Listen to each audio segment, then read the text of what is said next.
So welcome everyone to the Best of Banned Books panel. My name is Kelleher. I'll be your moderator for this evening. I am a librarian that doesn't work in a library. I work at Mac Educational Resources, so I curate and create libraries for schools that are opening up all over the country. Specifically, New England area is my territory, and parts of Texas, which has its own issues. You're very familiar with banned books then. I have a whole list of Texas ones. I would like all of you guys to go down the line and give us a little info behind you. So my name is David Lowery. My name is David Lowery. I am not a librarian, English teacher, or anything related, but I do like to read a lot, and I also like history. And I find banned books is a good way to generate a reading list. I'm Danith McPherson. I'm a writer. These are my books, and I have cards if anyone's interested later on. I have been a language arts teacher and a K-12 curriculum director along the line, so I have dealt with banned books from that standpoint. And as I was trying to put together a list for my favorite banned books for this panel, it's like, gosh, this is really easy because I've read a whole bunch of them. I'm Jody Wurl. I'm Jody Wurl. I'm a public librarian here with Hennepin County Library, and I am also a fan of banned books. Hi, I'm Carlos Hernandez. I'm one of your guests of honor. Thank you so much for having me. Come say hi, drop a con. I love talking to people. Besides being a writer, I'm also a college professor who has tenure. So anybody who tells me they're going to ban a book, I just tell them to suck my nose. Verbatim? Sometimes nose gets a little more. All right, and we're just coming off of another panel where we discussed book banning and all of the intricacies behind that. Dan, did you want to give a brief overview about book banning? Yeah, we'll try not to repeat what we did at the last one on book banning, but basically we were talking about efforts that have been made to ban books in schools and in libraries across the country, and that one of the things that you find out when you take a look at those is that the stated reason why people want to ban them is not always what you discover is the real reason why a book wants to be banned. Yep. All right, and well, this is kind of just we get to talk about books that we really like that happen to be banned. I have this nifty little book here that is published by DK. It's literally called Banned Books. And it covers books from like pre-1900 when the Catholic Church was banning things to more recently. And if we hit on one that happens to be on there, maybe we'll see what DK says was the reason behind the banning. Otherwise, David, do you want to start off with what's one of, or a couple of the books that are banned that are particularly special to you? Well, the Harry Potter series is banned because it has magic and witches, and I don't understand why that would make it be banned. But the other one, as far as I know, has never been banned, is Gene Owl's Clan of the Cave Bear. Okay, if you've read it, you understand why. And if you've read like the Mammoth Hunters, I mean, there's pretty detailed descriptions of personal encounters. But as far as, I think it came out in 80, so it's probably been like, as they said, security by obscurity. There's a quote in this book from a Reverend Don Reedhill about the Harry Potter series where he says, "The curses and spells used in the books are actual curses and spells, which risk conjuring evil spirits." Why does that cut ice with anyone? You know, why does that actually work? Like, shouldn't that just be thrown away instantly? I concur. Yeah. No, I know you do. I think we're probably going to be preaching to the choir a lot in here. I'm going to ask a question here that I asked at the other one too.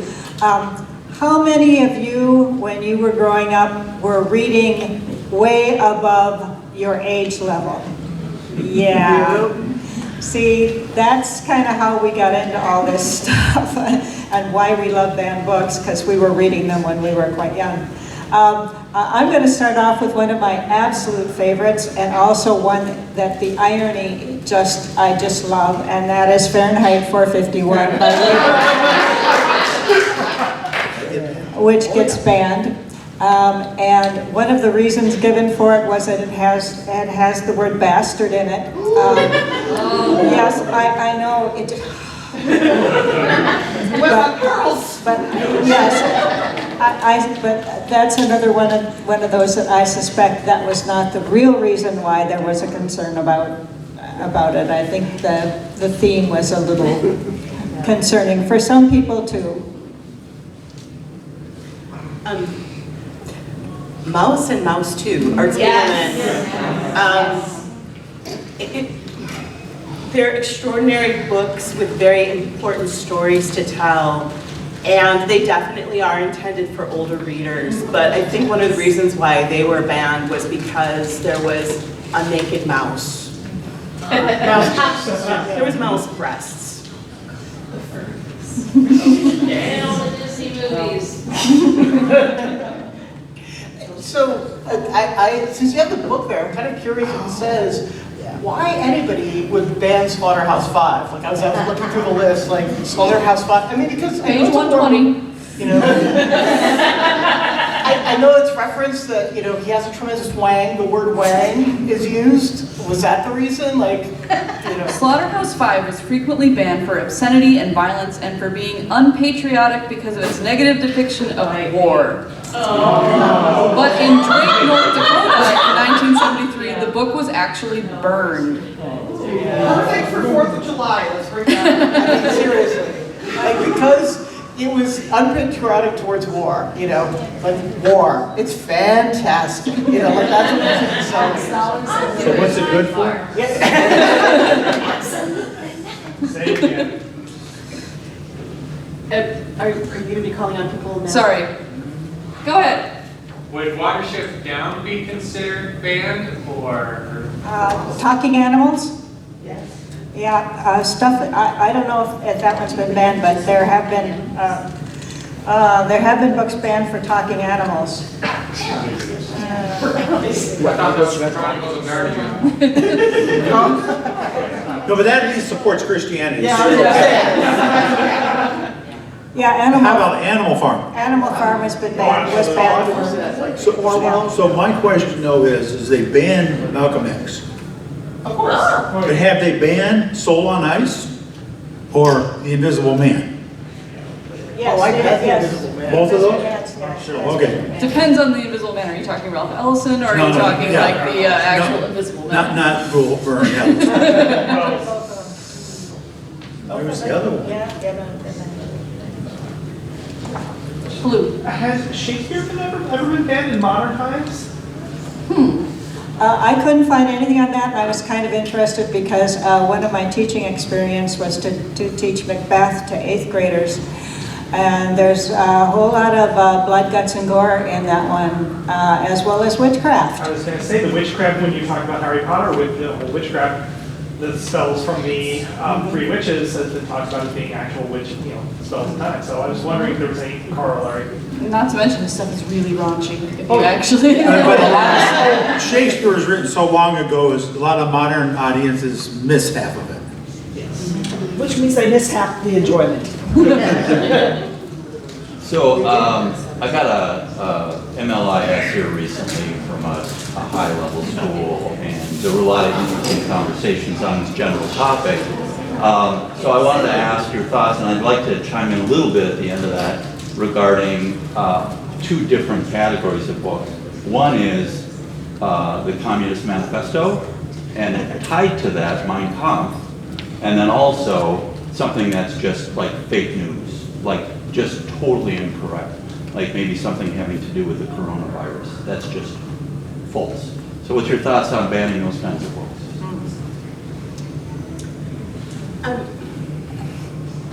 One of the things that you go through in library school is some training on book selection and understanding your own biases and self-censorship.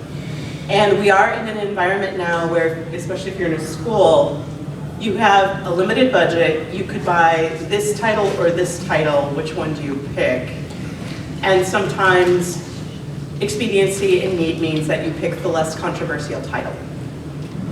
So I think that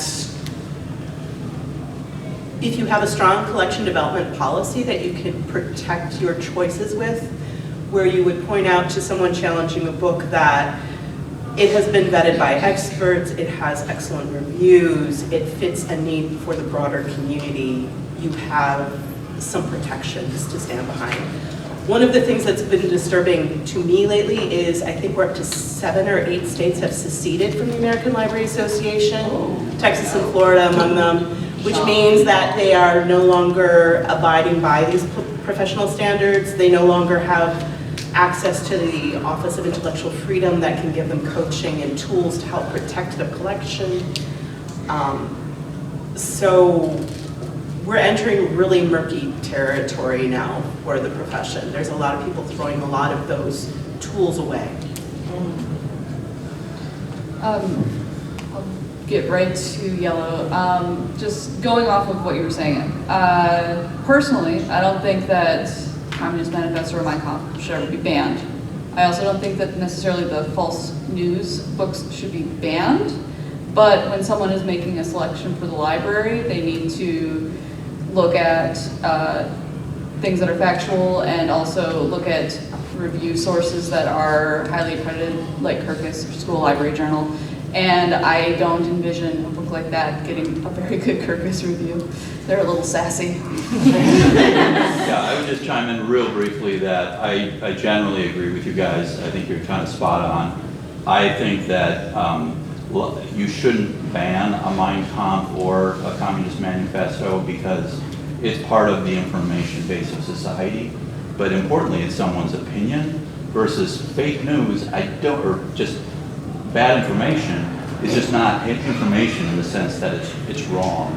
So I don't think it's protected in any way by any credence.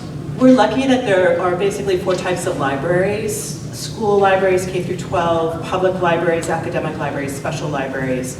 So there's a place for these books for the people who are doing research. You need to understand what people were thinking during this time period. I actually think that the fake news books do have a place in our information ecosystem, but they need to be clearly labeled as conspiracy theory in the subject heading or things like that, so that people understand what they're doing when they're reading it.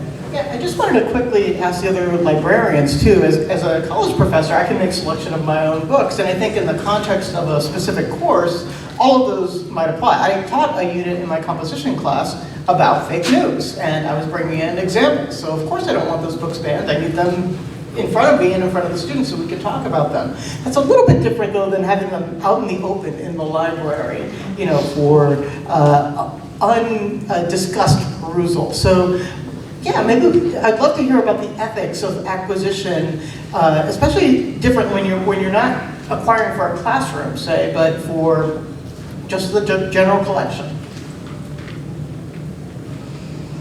I think it really comes down to if there's going to be a librarian present that can give readers advisory and point someone in the right direction, but also, as Jody said, the tagging and the metadata has to be, you know, spot on. Make sure that it's tagged with the conspiracy theory heading and everything like that, so it doesn't, like, there are those rogue people that go into libraries and reshelve things in other spaces because why not?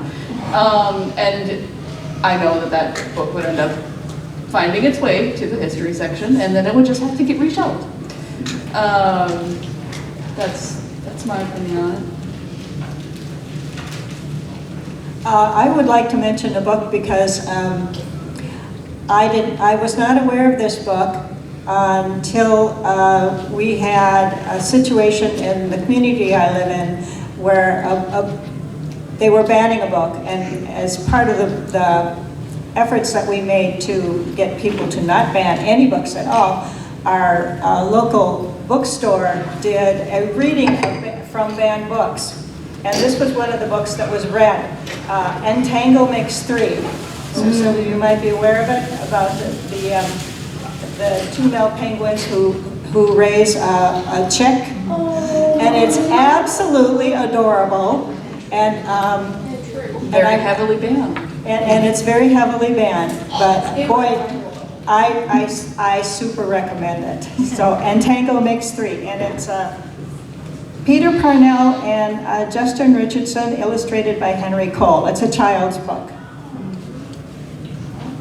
So I have a question. How about the Federalist Papers?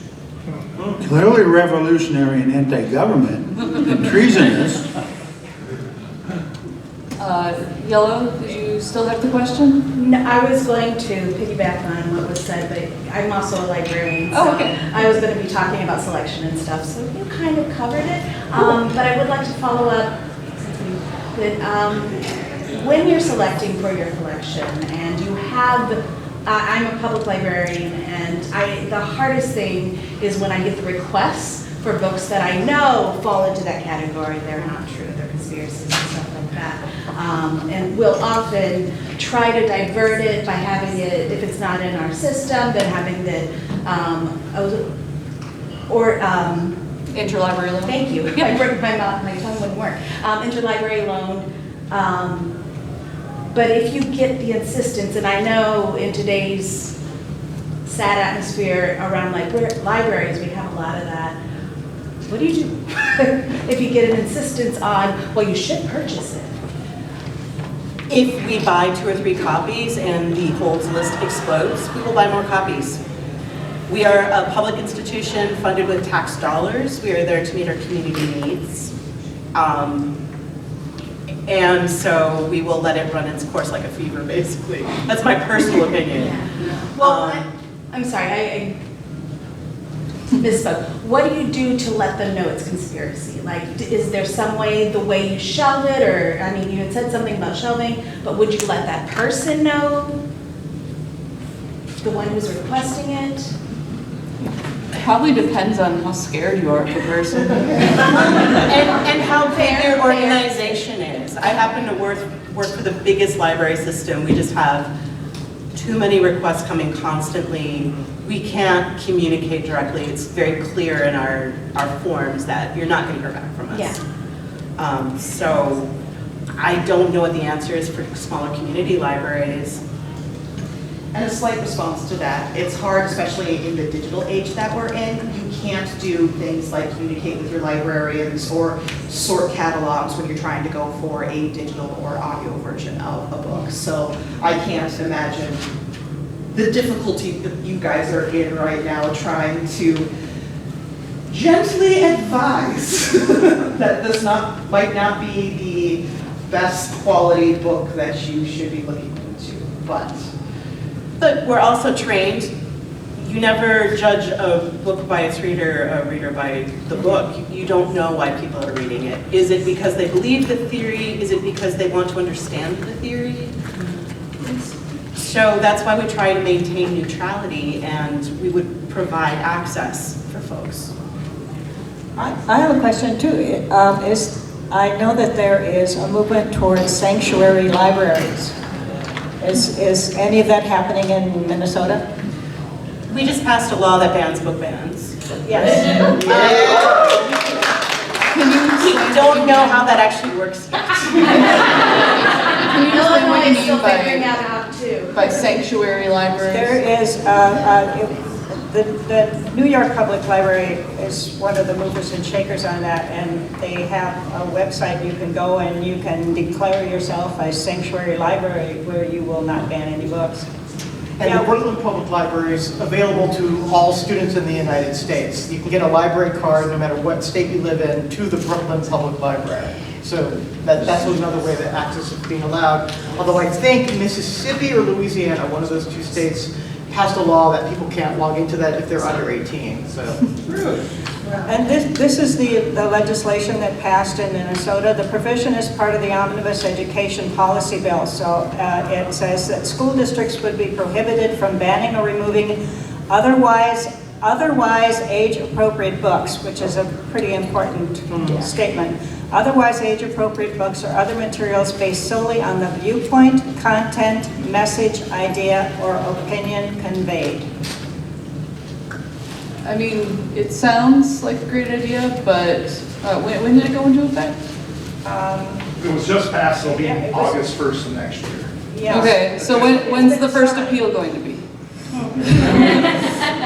It depends on, I mean, Moms for Liberty, when they ran for school boards here, 90% of their candidates lost statewide. So I mean, Well, that's good. They'll try here, but like our Attorney General and all is ready to fight. So I doubt the chance of anything taking hold in Minnesota is very slim. If the law takes hold, any opposition from your Moms for Liberty and other groups like that, they will try and they will fail because they're going to go after a really well-funded state government that's ready to fight them. So. Fingers crossed.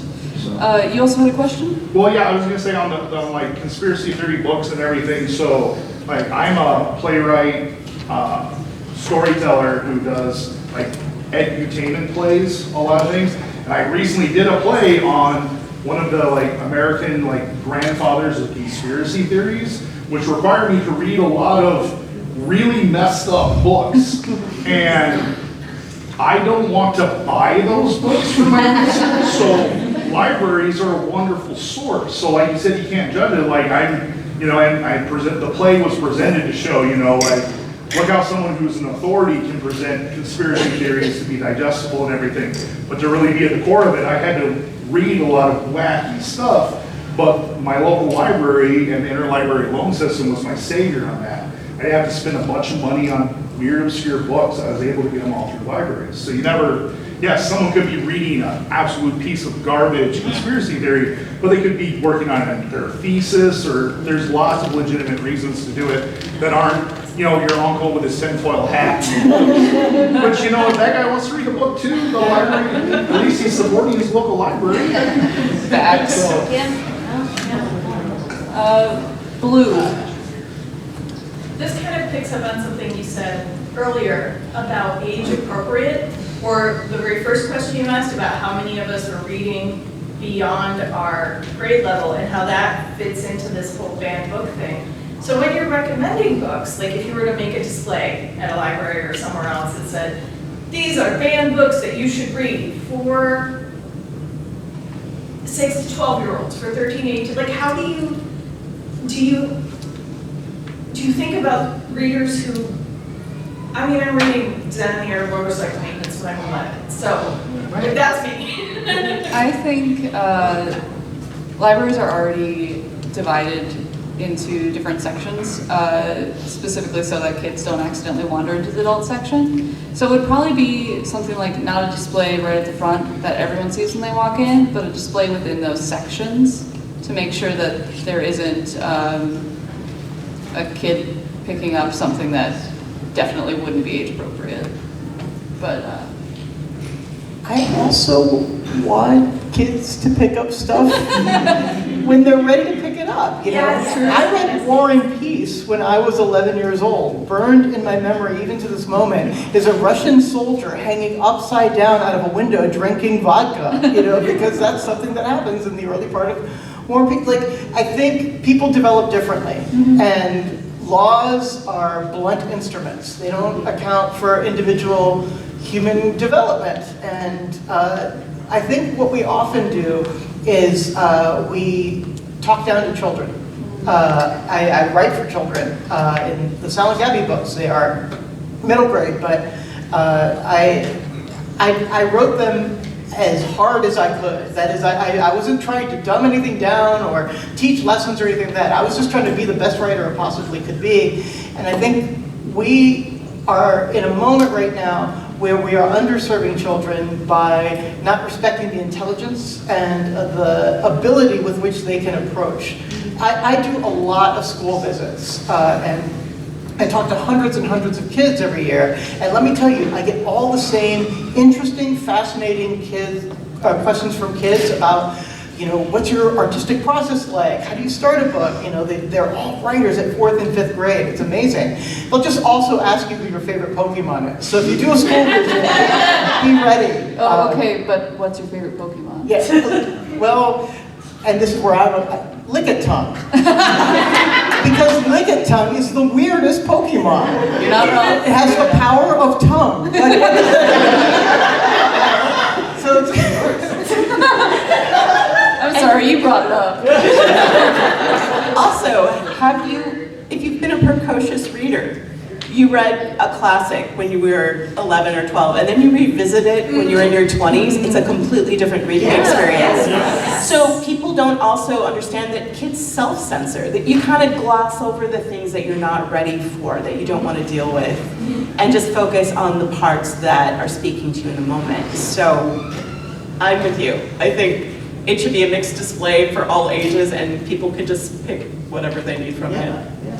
And a lot of it is like when you were a kid, which is, you know, say 30 years ago, times were different. I mean, my favorite one is, I don't know how many people here, but when you went eeny, meeny, miny, mo, catch a, what did you catch when you were a kid? You did? You're too young. No, it's geographical. Yeah, when I was a kid, it was the N-word. Oh, I remember that. And then it changed. You bring up this, I grew up, I was a kid in the 80s and 90s, and there's the height of the satanic panic, and that was a big, that was actually, and you could argue the Moms for Liberty and all, it's just the satanic panic evolved, and now instead of heavy metal music and Dungeons and Dragons, they're now mostly targeting the queer community and communities of color, and especially books like that. So the evolution, I mean, like satanic, but I mean, they're just as, a certain group of people are just as voracious about banning books now as they were even, you know, arguably more, especially if a book, you know, uplifted as say a minority group or something. Those books are used. To Kill a Mockingbird has been banned since the first day it was published. So, I mean, it's you know, it's always been a thing that writers and librarians have been on the front line of fighting against. To Kill a Mockingbird is one that's on my list. Yeah. Reasons for it being banned, racial slurs, white savior character, its perception of the black experience, of the N-word, the use of the words damn and whore lady. It was challenged. With my monocle. Okay. It was challenged in Eden Valley, Minnesota in 1977 and temporarily banned due to the words damn and whore lady. Going back to what we were talking about before, I agree that in a perfect world I would love to have them all shelved in one display and it would be beautiful. But a lot of librarians are scared. Yeah. And they have good reason to be, unfortunately, because people are coming after them. And so, in order to play it safe for the librarians, that's where I think that it would be beneficial to have a banned children's books and then a banned like adult books. Just on the other side of the, I think I saw the green in the back or yellow or whatever X color that is. So, I mean, I'd say two things from this. One from being in town this spring, Ursula Vernon was talking about how she was a wonderful character as a 12-year-old boy who he's the only mage in town, so he's being sent across the world to make the rains come. She says, I had so much trouble getting the book published because they wouldn't let me have a 12-year-old run across the world. She's like, he's a competent 12-year-old. But they didn't want to show, oh, it either needs to be a 16-year-old or some 8-year-old with an adult. So there's, you know, the whole publishing and we got to protect our children. And then on the other side, a those of us who have children, how do you protect or do you bother to protect what your children get? My kids' options are Amazon Kids or my Kindle account. They're 16, but they're reading all sorts of porn, shifter romances because there's no way to get in between. So they end up reading all the adult books and, oh well, you know, you have to pick your poisons. I mean, the whole genre of young adult books is a relatively new creation. I believe it's more so like it was like the late 90s, early aughts, where it actually like became its own thing. And so through adding in that genre, there's a lot of growing pains where people are trying to place hard lines where it's more like lines in sand, if that makes any sense. Green? This may be a tangent, so if you don't want to address it, that's fine. The panelists talk about works where they're replacing words. So you brought up one where they were using nigger, and Huckleberry Finn is one like that, where they're trying to... I'm sorry, could you please speak louder? What do the panelists think about cleaning up the language in books, getting rid of those offensive terms that were part of the culture when the author was writing them? What are your thoughts on that? Really quickly, there's something in the book. So when we had Fahrenheit 451, there's actually a quote from Ray Bradbury, because in the 60s and 70s, the book's publisher, Ballantine Books, released an expurgated edition of Fahrenheit 451. I have no idea if I said that word right, just FYI. Intended for high school students. So swear words were removed, characters were manipulated, and some like parts were entirely recast, all without the author's knowledge. So his quote is, "Some cubbyhole editors at Ballantine Books, fearful of contaminating the young, had, bit by bit, censored some 75 different sections from the novel." So we were talking a little bit too about when you see some of Mark Twain's stuff, and that there is a cultural importance to the original words and the original situations that he has, and I don't. You know, it makes a difference if the kid is just picking it up on their own and reading it, but it's still there's still Huck Finn and such are still taught in schools in different places, because that's part of the things that you teach about it, is you teach that this was of a time,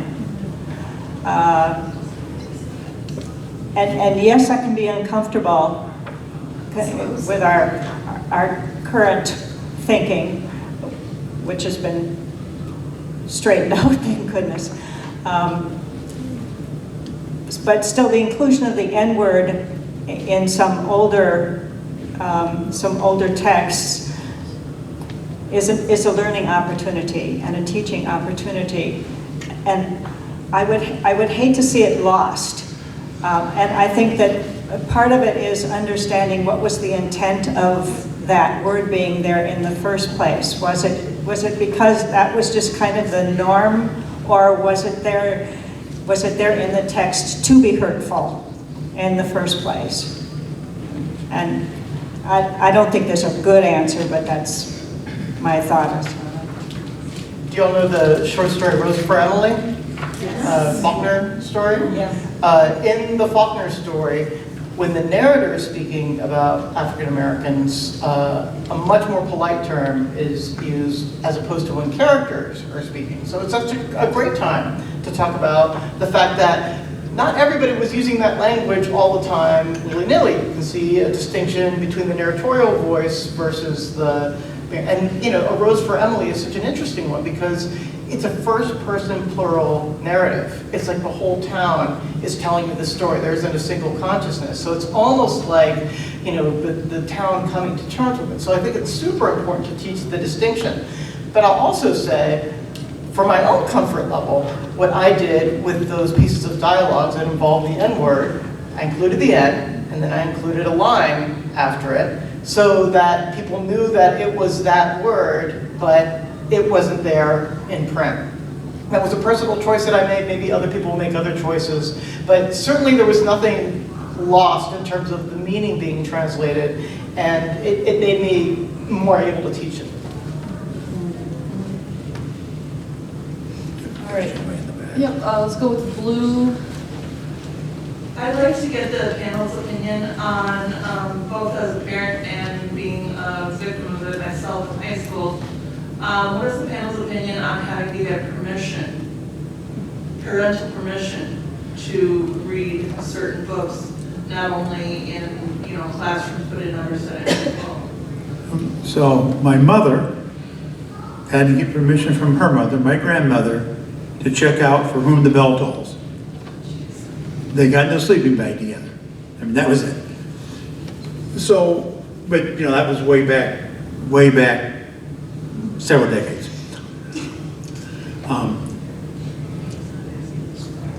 I'm one, if you find a book, if you think a book, for whatever reason, you don't think your kids should read it, that's fine.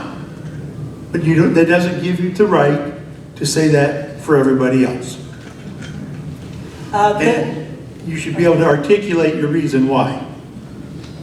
The situation that we just had in my community where a book, they attempted to ban a book, the compromise was that it would stay in the school library, but it would be with parent permission. It was at a middle school level.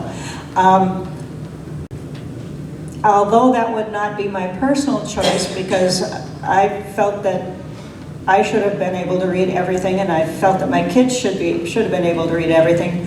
It's still a public school, and parents do have the right to do that.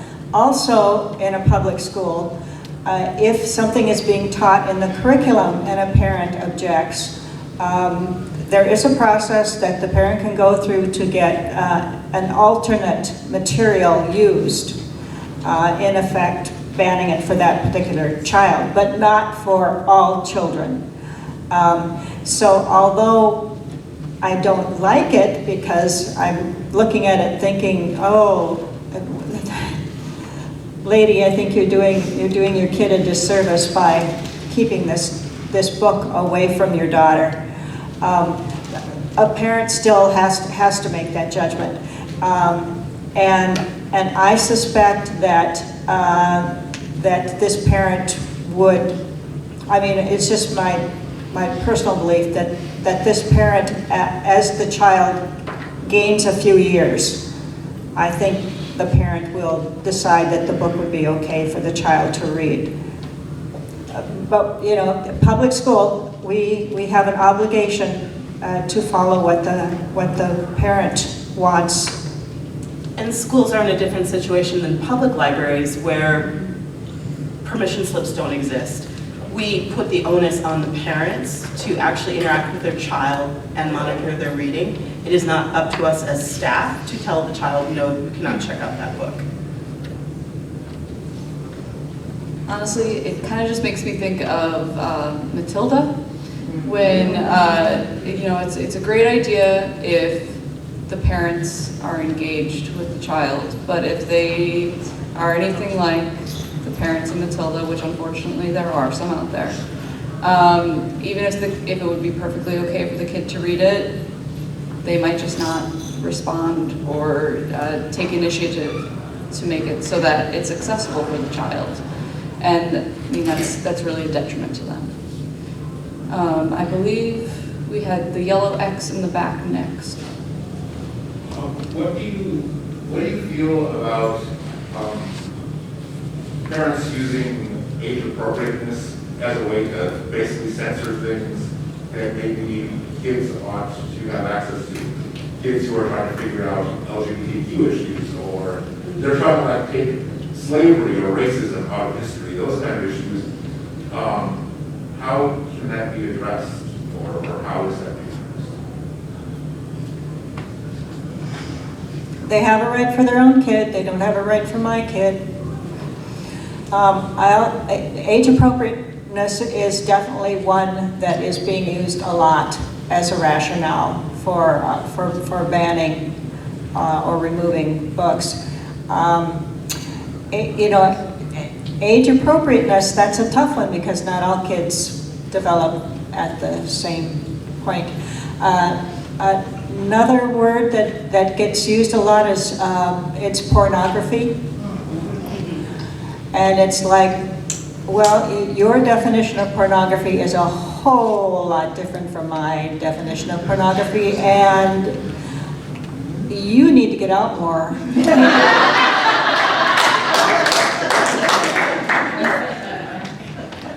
Unrelated, is that smut panel tonight? I think the Nerdalesque is tomorrow. Oh. No, there's one tonight. Oh, it's tonight. Yeah, they're going to talk about tropes and make recommendations for erotica and things like that. I believe it was Blue Star was next. A lot of the best of banned books that y'all have recommended or talked about so far are older books, except for the one about penguins. Are there recent books that you recommend? And also, what are resources that we can go to? Like the classic 100 list of banned books you can find anywhere, but you know, this little community here in Alaska decided this book was horrible. And I don't know that it also always means that those books are any good, but still there's an idea in it that's controversial. Maybe it's worth it just for that. I don't know. It's like 3 questions, sorry. Yeah, so two-part question. The first thing I would say is American Library Association has a list of the banned books from 100 banned books from 2023. Okay. It was like one of the first things I Googled when I was preparing for this panel. And it has older things, but many, many new things. And I think as another audience member said, and also I know Keith said it too, a lot of them center around LGBTQIA, and a lot of it centers around people of color, as you can imagine. I can specifically recommend Elizabeth Acevedo's The Poet X. If you don't know that one, it's an exquisite, recent, young adult, and it hasn't been super, super banned like other things that we've seen, but it's been banned, and to me, it has to do with everything that has to do with teen, and it's gorgeously written. So it's one that I could just recommend on every level. I can actually read you the top 10 banned list from 2023. Genderqueer is number 1. It's the memoir, graphic novel. All Boys Aren't Blue. This Book is Gay. The Perks of Being a Wallflower. Flamer. The Bluest Eye by Toni Morrison. Me and Earl and the Dying Girl. Tricks by Ellen Hopkins. Let's Talk About It. And then Sold by Patricia McCormick. So ALA also has a website for library advocacy called Unite Against Book Bans, and it gives you a ton of tips on how you can support the authors who are being attacked, how you can support your local library, and also has reading challenges for you to read banned books. All right, I think there was a question over here. I had one. I was just so interested in that last topic. But the internet. The internet has changed information in so many ways. Do you have any kind of thoughts about how it might have changed which books have been banned? And is the internet giving access to banned books in other ways? What ways has the internet impacted? I blame Facebook for Moms for Liberty. Basically, social media has allowed voices to be amplified, and hashtags allow people to connect, and that's both good and bad. There are books that are being banned because they go to the Moms for Liberty site, and there are other groups too.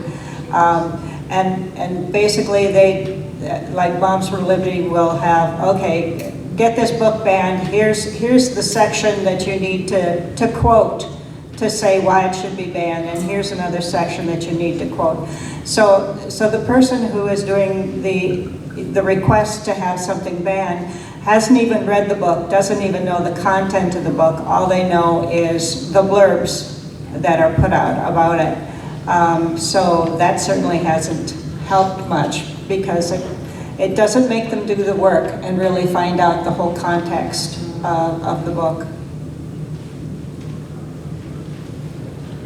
I want to recommend, if you're talking about recent publishing books, the book, Young YA novel, was published in 2022, 2 years ago, but it's just been banned a lot in the last 9 months, and you'll probably figure out why. It's called Ida in the Middle, and Nora Murad, I believe, is the name of the author. It's about a Palestinian-American girl who eats a magic olive and then goes back to Palestine pre-colonization, and she gets erupted when Israeli bulldozers come in and everything. But it's very touching and wholesome and everything, and it wasn't really banned or controversial until the last 9 months for some reason.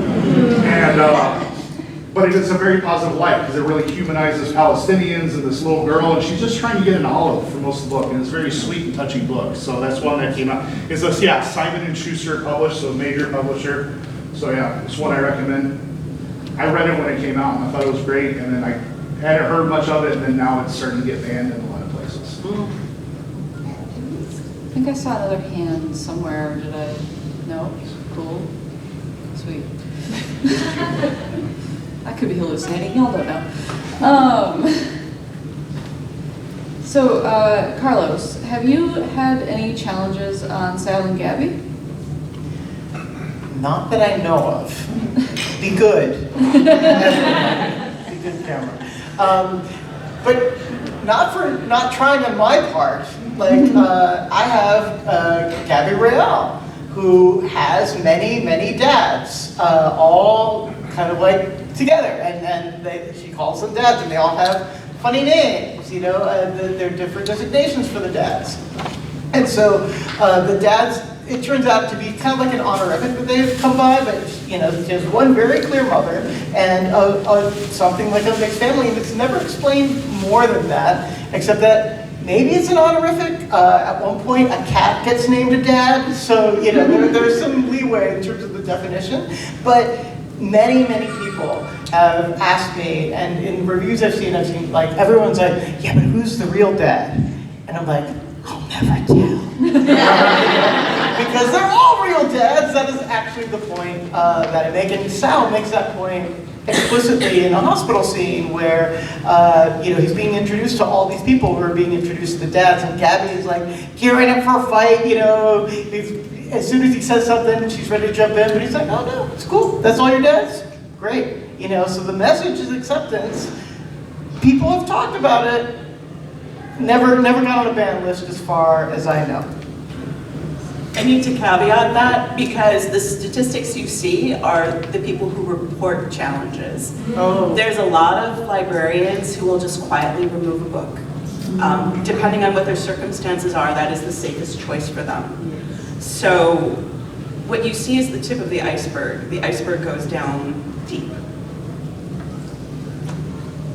Along those lines, how do you guys manage any confrontation that you have to deal with personally regarding any sort of, you shouldn't be allowing this, or why are you forcing this down our children's throats, or any of your friends that you might have had, yeah. I'm just curious how you guys interact with that. I'll defer to people that actually work with the public. Well, I was in a K-12 school setting. I was the curriculum director, and you know, when you do curriculum development, it's a group. It's a team, it's a committee, it's people who teach it. And then we also had a process. So the challenges would be kind of strange in some ways. The things that got challenged were rarely the texts, except for sex ed. There were, you know, people who didn't want their kids to have sex ed at all.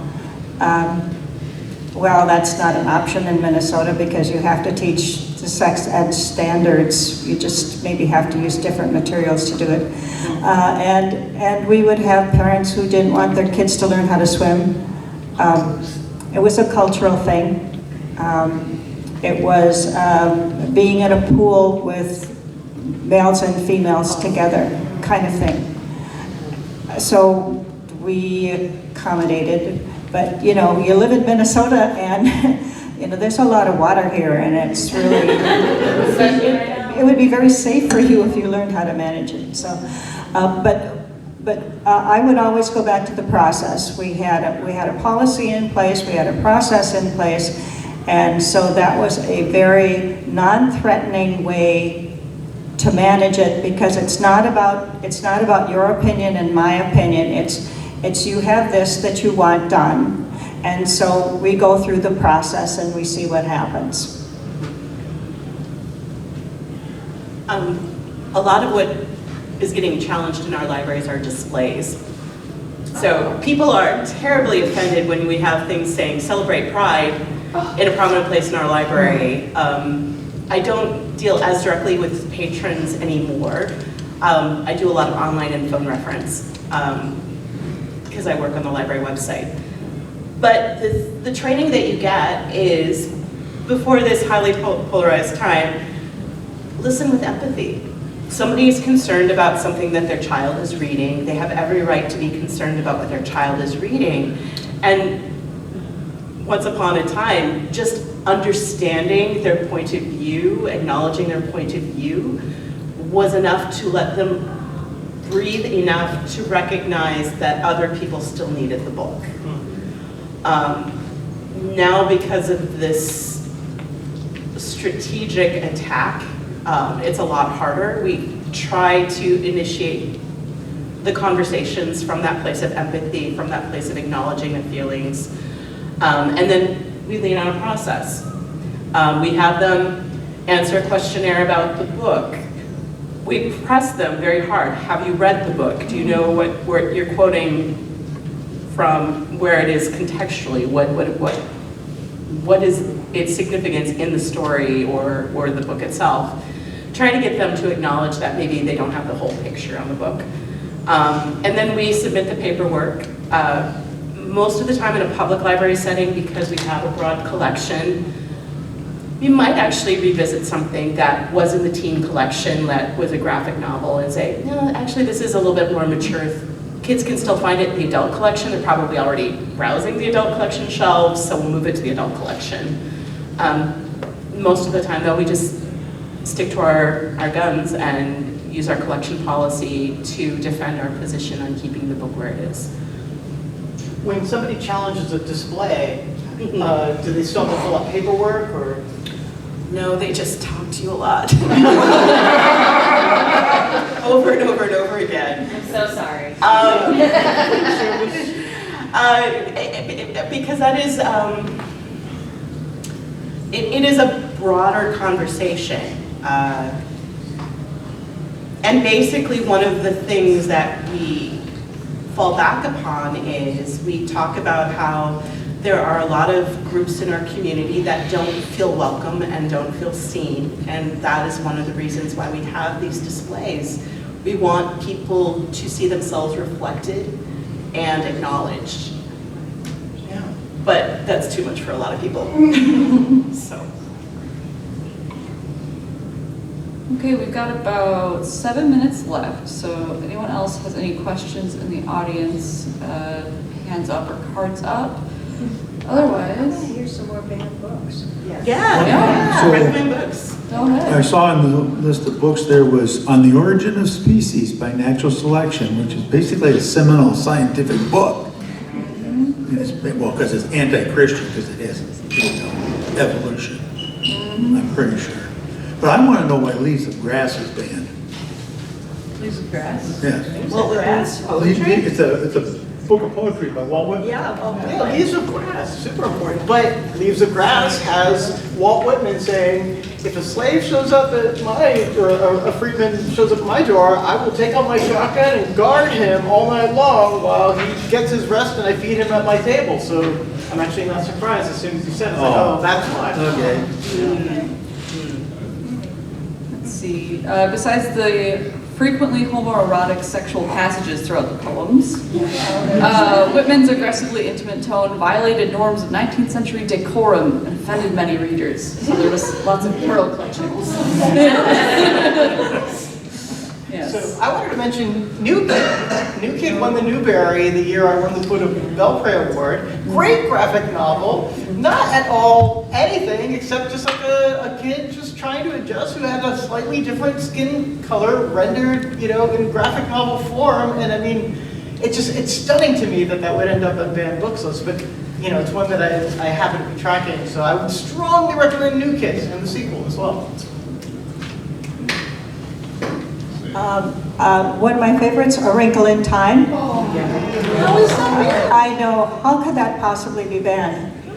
Witches. Oh, well, except that they are not identified as witches at all. Okay. But it's, but it is still witchcraft and the occult is the reason used. Disapproval of a plucky female protagonist. Revisionist Christianity. Modern Christianity is revisionist. A vision of Christianity as a form of science, and science as a form of search for spirituality. And how dare you do that? And we've got so many great, wonderful banned books in the science fiction and fantasy field. It's just what Ender's Game. Ender's Game's terrific. I have to read it if you haven't read it. Oh, yeah, you have to read it. Orson Scott Card. At the time that my kids were growing up, we had this big wall of books, and so not only did our kids read most of those science fiction and fantasy books that were up there, but all their friends did too. And all their friends read Ender's Game and just loved it. The Immortal Life of Henrietta Lacks. Is there a reason for that?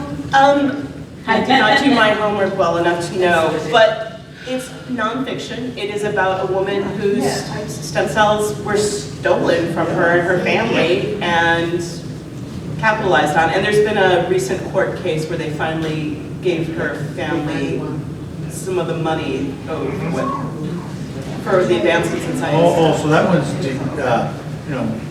portraying white people as the bad guys, and then this black lady, as the good person. So, Well, and capitalism is evil. We knew that.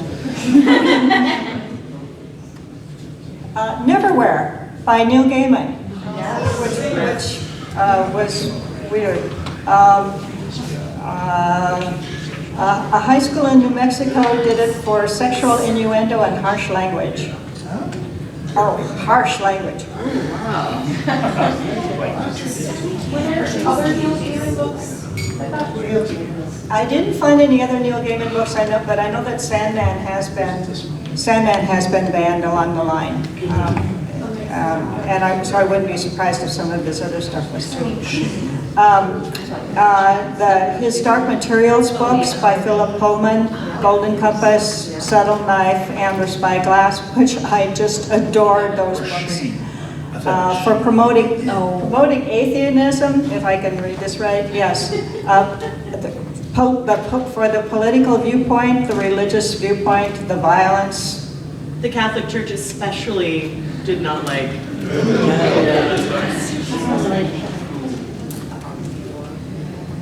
It's kind of weird because for a while I read a whole bunch of Philip Pullman, and he's got all of these very benign mystery stories with a female protagonist. Gosh, Ruby and the Smoke, is that right? Does anyone remember? Yes, Ruby and the Smoke, and the main character is Sally Lockwood. Yeah. And the BBC actually made an adaptation with Billy Piper. Oh, that's right, yes. Love Billy Piper. Yeah. The Handmaid's Tale has been challenged a number of times. Actually, It's been banned, and entire countries have banned it. And Margaret Atwood and her publisher, they did a copy of Handmaid's Tale that was unburnable.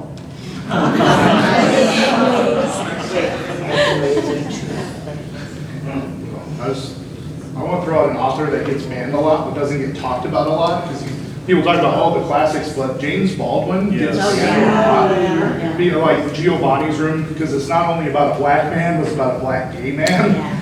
And he wrote it in the 50s. Like he got pushed back from that book like from day one, and it routinely. But he's arguably one of the greatest writers of the 20th century. But almost every one of his books has been banned at some point. Yeah, if you haven't read Sonny's Blues, it's a short story. It's one of the greatest things ever written. It has, I think, the best last sentence of anything I've ever read. Sonny's Blues. I need all of your short story recommendations, actually. So Giovanni's Room is actually in the book, and I know. There's a quote from James Baldwin from 1984 where he says, "If Americans can mature on the level of racism, then they have to mature on the level of sexuality." So don't know what he's levering maturation by, but. The Fire Next Time by James Baldwin was another one I think that was banned a few years ago in New Mexico. That was a great book too, a lot about his life growing up, and didn't paint white police officers in a very kind light, so they got it banned. But it was a good read. All right, and I believe we're out of time. We're at 9:31. So thank you to everyone for coming and showing up. Thank you to our panelists. Special thank you to Carlos for being here and being a